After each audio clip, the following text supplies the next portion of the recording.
look at the challenges the world is facing right now and the challenges we're facing in our communities right across the country, and they're worried that maybe that idea and that promise of progress doesn't hold anymore.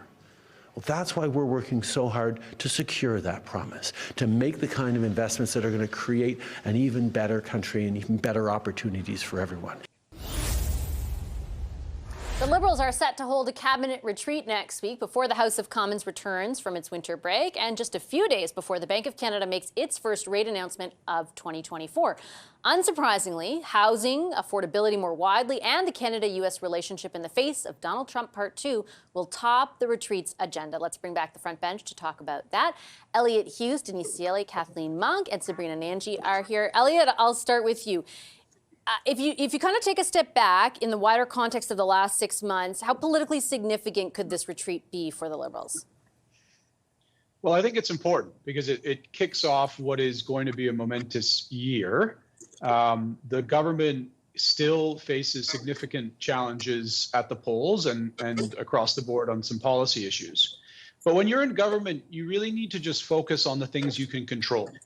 The fact is, a lot of the factors impacting inflation and cost of living are outside of the government's control. However, there is plenty for them to focus on, and I think you touched on a couple of those. The first one being housing. Minister Fraser came in a few months ago, and I think it's fair to say has done a great job taking hold of that file and running with it. There was an announcement just today, I believe, by the Prime Minister on the housing file. Immigration, I think, has shot to the top of the chart of sort of areas that the government really needs to focus on and come up with a strategy quick on how they're going to communicate to Canadians and what the plan is going forward. You also mentioned that, the U.S. dynamic, U.S.-Canada relationship. We've got a U.S. presidential election later this year. I wouldn't be surprised if the ambassador to the U.S., Kristen Hillman, yes, we do. And it's going to be very real. That the ambassador to the U.S., Kristen Hillman, perhaps makes a presentation next week to outline exactly what government is doing in the U.S. and what the plan is this year, because questions are beginning to be asked about what is the plan if a President Trump, for example, does come back in. So this is an important cabinet retreat. It's going to set the tone for the next couple of months. And it's something that I think the government should be looking forward to and prepared to sort of try and take the fight back on a number of these files to the opposition. Like Elliott says, I do expect a sort of announcement, particularly where immigration is concerned. Sabrina, you cover Queen's Park. The nexus of the issue right now seems to be focused on international students, a large portion of which come through Ontario. Any idea if that's going to end up being a fight between Doug Ford's government and the federal Liberals, or whether they'll have a kind of clear pathway to make an announcement in the next week?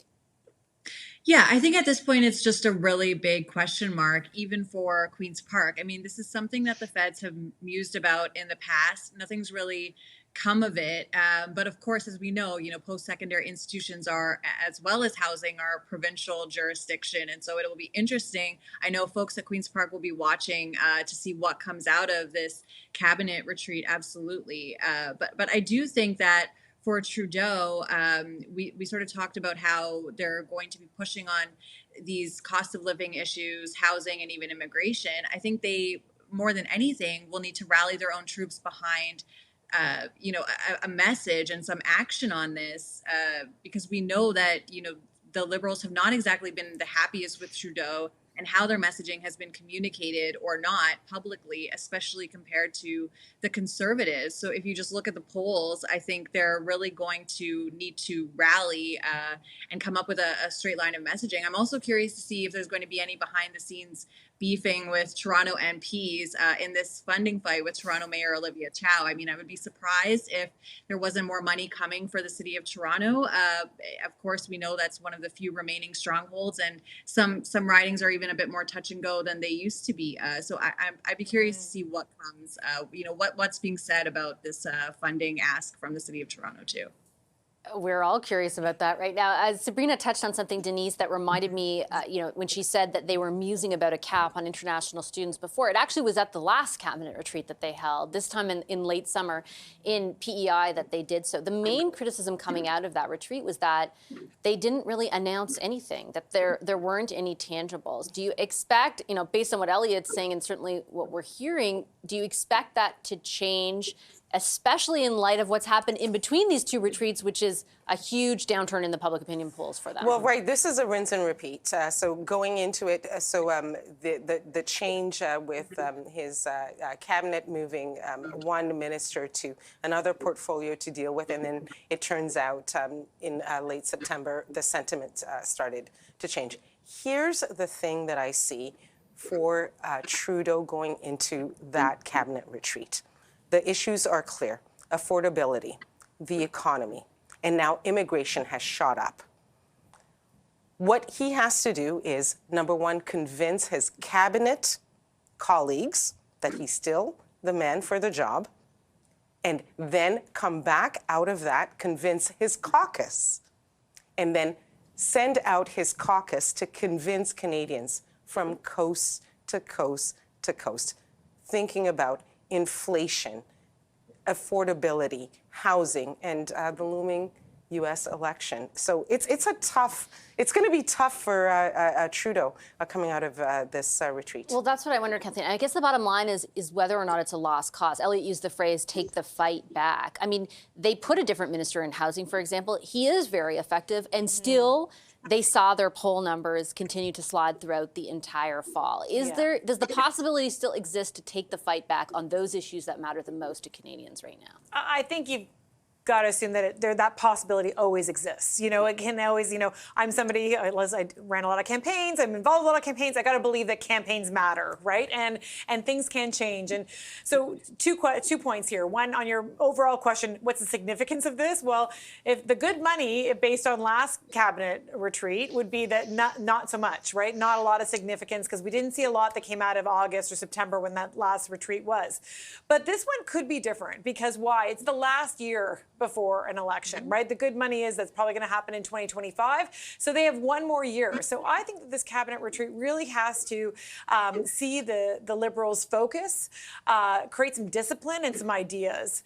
And they don't have to come out and kind of spray out a bunch of policies immediately, but they do have to be prepared for the second half of this year to really have their ducks lined up, their policies lined up and ready to go, that platform crafted and their messaging nailed down, so they can go into 2025 ready to fight. You look like you want to jump in, Denise.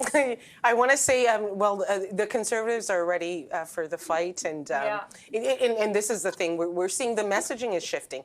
When we think about the Liberals, their campaign messaging is changing. A lot more attacks on Pierre Poilievre, the leader of the Conservatives, and the tale of the tape boils down to when we think about the financials, the polls, and as some might say, Conservatives are probably being quiet for a reason. Interesting. Speaking of tail of the tape, I want to play a quick clip and just get a quick comment from Sabrina and Elliot on the Prime Minister's reaction to a question about the vacation he took over Christmas that's now the subject of study at the Ethics Committee. Have a listen to his response to a question from a reporter about the appropriateness of that trip. Just like so many Canadian families, we went to stay with friends over the Christmas holidays, and all the rules were followed. Thank you. I just have about 30 seconds for this. So quickly, Sabrina, I'll get your take on it. Yeah, I mean, when we last talked about this, Vashti, I wasn't sure if it was going to have any legs. We've sort of come to expect such vacations from this prime minister, but his reaction, I think, to the question was a bit icky. I think that's probably going to rub the public the wrong way here. I mean, obviously, he's the prime minister, holds tremendous influence. I don't know any average Canadian that has a friend with a villa in Jamaica that I could go and vacation with. So I think that the reaction to it is probably just going to give this more oxygen. Not a good look. Yeah, the defense, like everyone did it. Elliot, what did you make of that? Look, I mean, at the end of the day, for there to be a quid pro quo, there needs to be a quo, and there is no quo. This is a sort of a silly story. The Conservatives are trying to make hay of it. It's sad that the NDP have decided to partner and sort of support them rather than focusing on the folks that need the support these days during this economy. This is a sort of a sad story. Hopefully we can begin focusing on those issues that really matter: small businesses, the U.S. presidential election, the economy, and so on. I mean, I think you can do both at the same time, as we did tonight. But to Elliot's point, Denise, is it sort of a sad story that's no big deal? Well, look, more people were interested in trying to figure out how to pay for their turkey dinners and weren't really thinking about, tens of thousands of dollars going to a fancy villa. So, yeah. I've got just like a minute left in the show, Kathleen. But take me in the head of the Prime Minister. Why was that the response? Like, what's the political calculation there? I guess from a comms perspective, he was trying to make it relatable, but I don't have any friends with villas, like as mentioned, although I would take them. If anybody's out there and wants my friend has a villa in Jamaica, find me on X. But no, I think the real thing is back to the ethics issue, if I can bring it back to that, and the committee that happened today. Yeah. This is all about media headlines. And so he's trying to have a counter media headline to what the Conservatives are doing in the ethics committee. And the ethics laws, rules are weak by design, and MPs have tried to change them over a number of years. They never do it. Well, it sounds like the commissioner's coming before the committee, so maybe we'll talk about that more coming up. I will leave it there, the front bench. Thank you so much for a great discussion. I appreciate it. Elliot Hughes, Denise Ciele, Kathleen Monk, and Sabrina